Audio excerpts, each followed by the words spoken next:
Ms. Sandra Tucker, Database Administrator, who forms part of the software development team in the Department of ICT Services, was the designer and builder of the software and database for the ABI Track 1 software that is now used by these early childhood education institutions.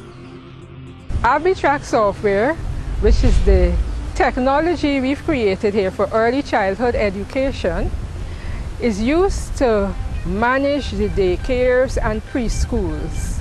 It stores data about the school, the teacher, the staff, the parents and the students, and allows the teachers to produce reports, awards, certificates, and even personalized mail and emails for the parents. It generally assists with the day-to-day work and also produces statistics so that they will have information readily available for the Ministry of Education or for anybody who would require that data.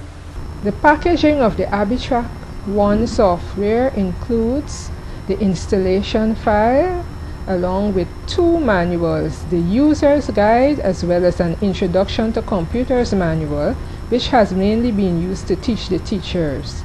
This software can be installed just at a click of a button, and it will open the preparation for installation window. When it's installed, the user will have access to these manuals as well on their computers. The ABI-Track User's Guide, which is a comprehensive manual which gives guidance to the teachers even after training is completed in the use of the software.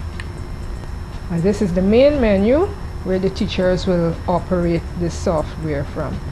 You see here we have the school data, staff data, and let me just quickly open this window.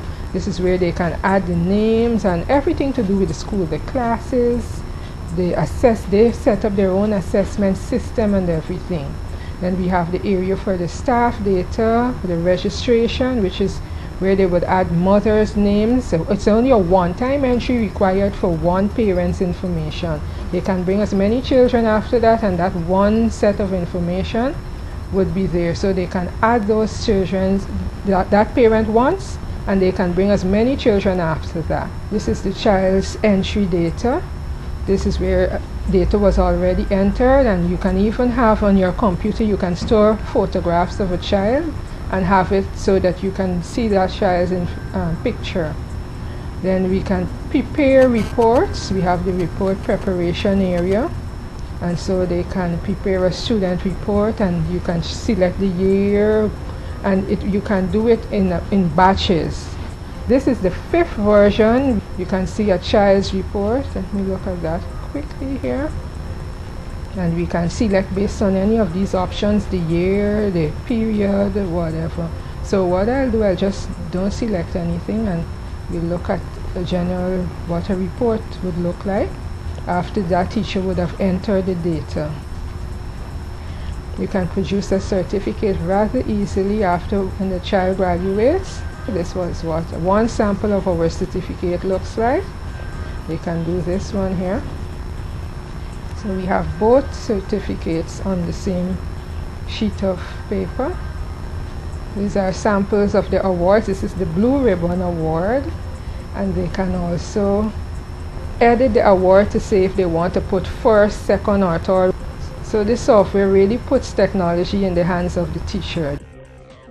This program would not be possible without the forging of partnerships with sister government entities. The Ministry of Information has therefore partnered with the Ministry of Education, Sports, Youth, and Gender Affairs through the Early Childhood Development Unit to ensure that we reach our target. Education Officer with responsibility for early childhood education, Mrs. Erla Esdale, has been instrumental in ensuring that compliant and registered institutions will not be left behind.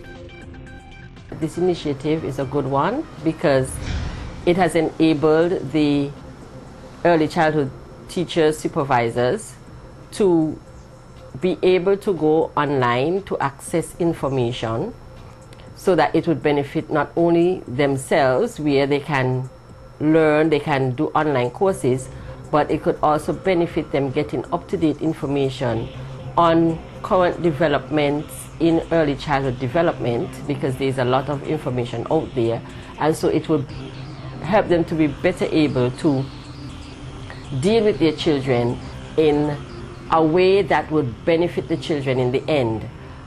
I also think that the initiative has helped some persons who were not computer literate in terms of getting statistics, the numbers, the age range, by male or female. This tool would also help us in getting this information in a timely manner. The children, the use of the computer would give them that edge, that advantage of getting into primary school and knowing what the computer is all about, knowing the parts of the computer, because the supervisors, the teachers would have, encouraged them. They would have an idea of what it feels like, not only what it feels like, but what can be done. There are children's programs that can be accessed on the computer, especially in light of the fact that some schools already have internet access in their schools. And so this would help the children to be, open to programs like their North American counterparts, like their counterparts in Europe. And so it's no child left behind, no matter what the social status is. That child would be able to have access to a computer and know what the computer is all about, even though the parent might not be able to afford that computer at home. So that initiative with putting computers in the schools, in the preschools, from as early as possible, I think that is a great idea, and I would like to commend the Ministry of Information for putting that initiative in place.